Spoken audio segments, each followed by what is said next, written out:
세계적으로 블록체인과 암호화폐에 대한 관심이 점점 커지고 있지만 국내에는 아직 관련 법이나 정확한 규정이 없어 블록체인 산업 자체가 정착하지 못하고 있습니다.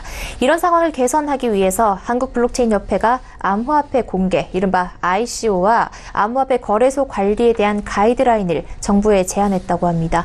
오늘 이슈플러스에서는 이 현재 국내외 블록체인 관련 정책 현황과 블록체인협회에서 제안한 가이드라인의 내용에 대해서 금융증권부 김성훈 기자와 알아보겠습니다. 김 기자, 오늘 한국블록체인협회가 암호화폐 관련해서 가이드라인을 내놨는데요. 어떤 내용들 담겼습니까? 네, 한국블록체인협회는 오늘 블록체인 정책 세미나를 열고 암호화폐 관련 가이드라인을 발표했습니다. 이번 가이드라인은 크게 두 부분으로 나누어 볼 수 있는데요. 먼저 암호화폐 공개, 이른바 ICO 관련 방침입니다. 협회는 우선 정부가 ICO 프로젝트 심사기관을 지정하면 해당 기관을 통해 ICO 계획에 대한 검수를 받고 이 검수를 통과한 프로젝트만 ICO를 열 수 있도록 하겠다고 밝혔습니다. ICO 승인을 받은 프로젝트는 관련 홈페이지 등의 이 ICO의 구체적인 내용에 대해 공지를 하고 투자를 받을 때에도 투자자에 대한 엄격한 신원 확인 절차를 거치기로 했습니다. 투자자 보호책으로는 이 투자금을 지정된 기관에 수탁하는 방안과 일정 기간마다 프로젝트 진행 상황, 투자금 활용 내용에 대해서 공시하는 방안을 제시했습니다. 네, 그러니까 정부의 감독하에 국내에서 ICO를 열자라는 제안인데요.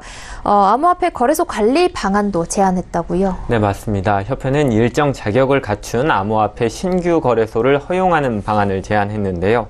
협회에서 제안한 자격 요건은 자기자본금 20억 원 이상, 또 암호화폐 상장위원회 운영, 상장 기준 및 상장 요금 공개, 민원관리 시스템 구축 등이 있습니다.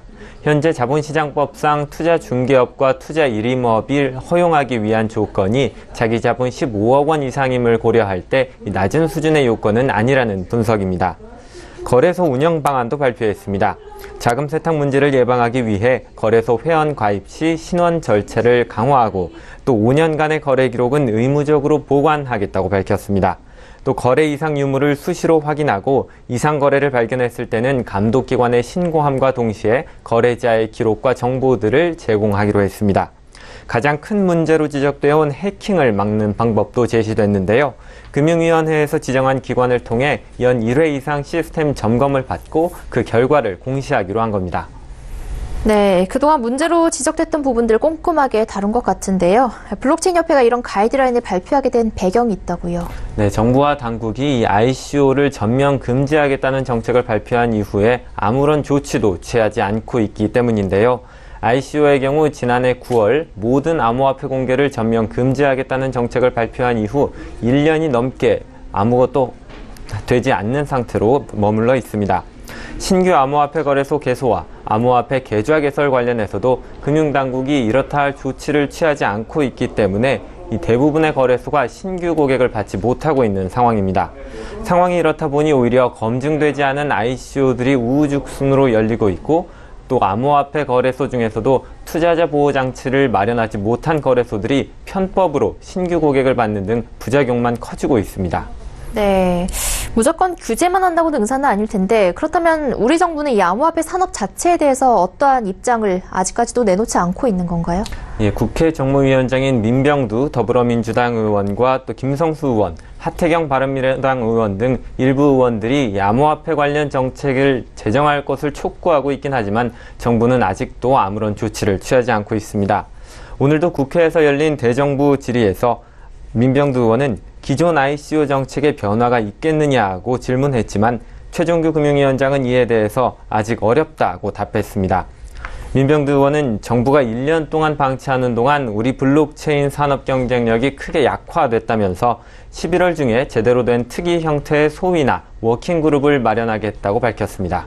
네, 그동안 4차 산업혁명과 규제 샌드박스를 강조하던 정부의 기조와는 사뭇 다르다는 느낌을 받을 수 있는데요. 해외의 경우 이 암호화폐 규제 상황이 어떻습니까? 네, 현재 미국과 일본뿐만 아니라 스위스나 프랑스, 독일, 영국, 러시아 등 이 주요 유럽 국가들에서는 ICO와 암호화폐 거래소를 허용하고 있습니다.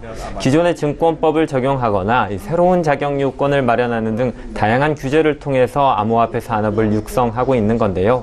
이처럼 다른 나라들도 허용하고 있으니 우리나라도 허용해야 한다는 것은 잘못된 논리지만 우리 금융시장 상황에 맞는 암호화폐 관련 규정이 꼭 필요하다는 데에는 이견이 없어 보입니다. 네, 블록체인 협회가 발표한 암호화폐 가이드라인에 대해서 김성훈 기자와 짚어봤습니다. 말씀 고맙습니다. 고맙습니다.